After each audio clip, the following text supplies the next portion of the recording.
Assalamualaikum warahmatullahi wabarakatuh. Perkenalkan, nama saya Yulia Purwitasari. Saya salah satu mahasiswa dari Universitas Wisnuwardana Malang. Di sini saya akan presentasi dari salah satu mata kuliah bisnis internasional, yaitu pada bab teori perdagangan internasional. Apa sih perdagangan internasional itu? Perdagangan internasional adalah kegiatan pertukaran barang dan jasa antara dua negara atau lebih yang bertujuan untuk memenuhi kebutuhan, memperoleh keuntungan ekonomi, memperluas pasar, dan meningkatkan kesejahteraan masyarakat. Perdagangan internasional sendiri itu muncul karena adanya perbedaan dari sumber daya alam, teknologi, tenaga kerja, dan kemampuan produksi antar negara. Nah, di sini ada beberapa materi yang akan saya jelaskan, yaitu salah satunya adalah teori keunggulan absolut atau komparatif. Teori keunggulan absolut atau yang disampaikan oleh Adam Smith, yaitu yang menyatakan bahwa suatu negara itu akan memperoleh keuntungan dari perdagangan internasional apabila negara tersebut memproduksi barang yang dapat dihasilkan dengan biaya atau penggunaan sumber daya yang lebih dibandingkan negara lain. Negara kemudian mengekspor barang tersebut dan mengimpor barang yang diproduksi lebih efisien oleh negara lain.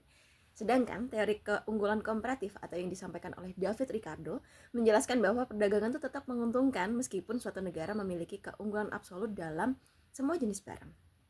Setiap negara sebaiknya mengkhususkan diri pada produksi barang yang memiliki biaya peluang atau opportunity cost yang paling rendah, karena dengan adanya spesialisasi, efisiensi produksi ini dapat meningkat dan kedua negara memperoleh keuntungan bersama. Nah, untuk yang kedua yaitu model Hex-Curve atau Ohlin tentang faktor produksi. Model Hex-Curve atau Ohlin dikembangkan oleh Oli Hex-Curve itu sendiri dan Bertil Ohlin. Teori ini menjelaskan bahwa pola perdagangan internasional ini ditentukan oleh perbedaan kepemilikan faktor produksi yang dimiliki oleh setiap negara. Faktor produksi tersebut meliputi tenaga kerja, modal, teknologi, dan sumber daya alam. Negara akan mengekspor barang yang menggunakan faktor produksi yang melimpah dan murah di negaranya, serta mengimpor barang yang memerlukan faktor produksi yang relatif langka. Dengan demikian, struktur sumber daya suatu negara itu akan menjadi penentu utama jenis barang yang diperdagangkan. Contohnya, Indonesia yang memiliki tenaga kerja dan sumber daya alam yang melimpah bisa mengekspor produk seperti pertanian, perkebunan, atau tekstil. Sementara itu seperti Jerman dan Jepang yang memiliki modal serta teknologi tinggi dapat unggul dalam ekspor mesin dan kendaraan. Lalu untuk yang materi selanjutnya yaitu siklus hidup produk dalam perdagangan internasional. Di sini ada 4 tahap perkembangan yang mempengaruhi pola perdagangan internasional. Satu adalah ada introduction atau perkenalan. Produk baru diciptakan dan diproduksi di negara maju yang memiliki teknologi tinggi. Lalu selanjutnya yaitu yang kedua adalah growth atau pertumbuhan, yaitu permintaannya meningkat dan produk mulai diekspor ke negara lain. Lalu yang ketiga yaitu ada maturity atau kedewasaan. Di situ produksi dipindahkan ke negara berkembang untuk menekankan biaya produksi. Lalu yang terakhir ada decline atau penurunan, yaitu produk diproduksi secara massal di negara berkembang. Bahkan negara asal inovasi ini dapat menjadi pengimpor. Contoh gampangnya yaitu smartphone yang awalnya itu dirancang oleh ada Amerika Serikat, ada Korea Selatan, tapi sekarang sudah banyak diproduksi di Tiongkok, Vietnam, dan India.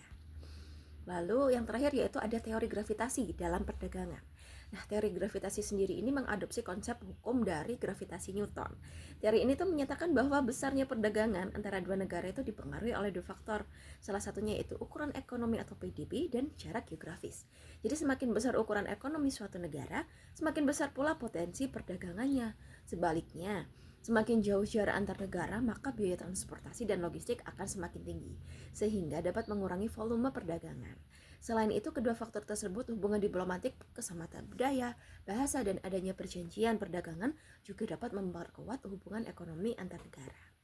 Contohnya yaitu Indonesia sendiri, perdagangan antara Indonesia dengan Singapura itu cukup tinggi karena letak geografis yang dekat serta hubungannya dengan ekonominya ini yang cukup erat.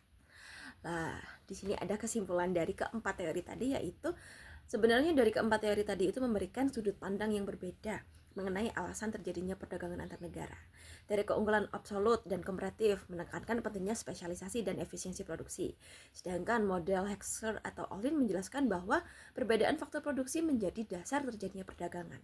Nah, untuk teori siklus hidup produk itu menunjukkan bahwa perkembangan suatu produk itu dapat mengubah lokasi produksi dan arus perdagangan.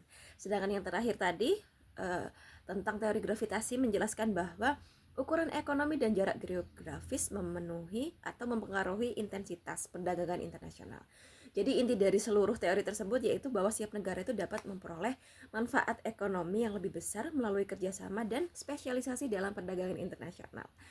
Sekian presentasi dari saya tentang teori perdagangan internasional. Terima kasih atas perhatiannya. Assalamualaikum warahmatullahi wabarakatuh.